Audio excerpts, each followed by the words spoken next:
Hello friends. As some of you might know, this semester our group looked into the college admissions process, and more specifically, I looked at the process of standardized testing. So before I begin talking about standardized testing, let me give you a few information about the current job market. So 9 out of 10 new jobs created in the last year have gone to those with a college degree.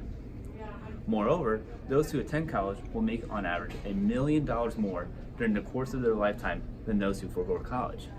So as you can see, it is very important that someone attends college for their financial success. So how does one get into college, you might ask? Well, in many cases, one's standardized test score along with grade point average will be considered in the application process. In many cases, and most cases like public universities, only the standardized test score and GPA are even looked at. Furthermore, to get into a special program like an honors college or say business program, one needs to attain a certain level of GPA along with a certain level on the standardized test score. So, being such, what are these tests? Well, there's two standardized test scores in the US, the SAT and the ACT. So the SAT measures one's ability rather than their knowledge. It is structured into 4 subsections: math without calculator, math with calculator, writing, and critical reading. The SAT is scored out of 1,600 points, with 800 points being awarded to the verbal and 800 to the math portion. Additionally, there's an optional essay students may take. That is scored out 24 points. Meanwhile, the ACT measures what you have learned rather than your overall ability, and that is scored out 36 points, with an optional essay scored out 36 points. So, how does one prepare for these tests? Well, you have to study, like anything else. And this requires a great amount of time.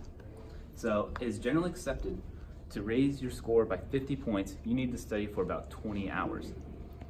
To raise it by 165 points, 80 hours. And finally, by 265 points, you need to spend 150 hours at least.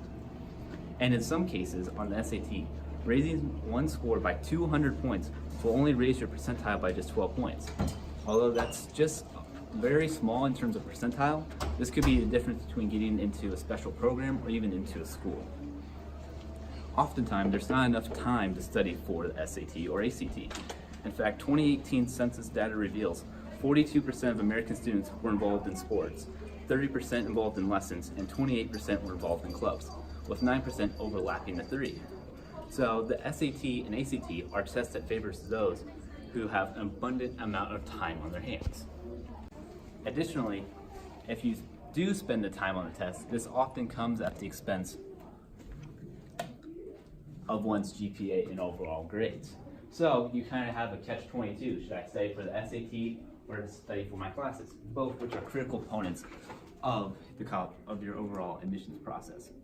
So finally, kind of something that's pretty interesting as of late is the practice of superscoring and how it kind of discriminates against lower income students. So recently, colleges have adopted superscoring to help strengthen their prestige, and students like it because it raises their score by taking different subsections of the standardized test score and then kind of averaging it out for a higher score. This often comes at the expense of minorities and those from lower income brackets.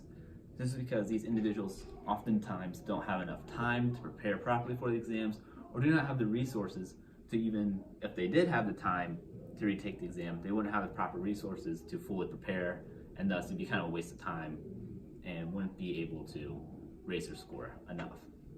And recently, as been discovered, there's unfair wording of the test. Phrasings of questions favor those of European and Asian descent. This is evident by the 2018 scoring breakdown of the SAT. In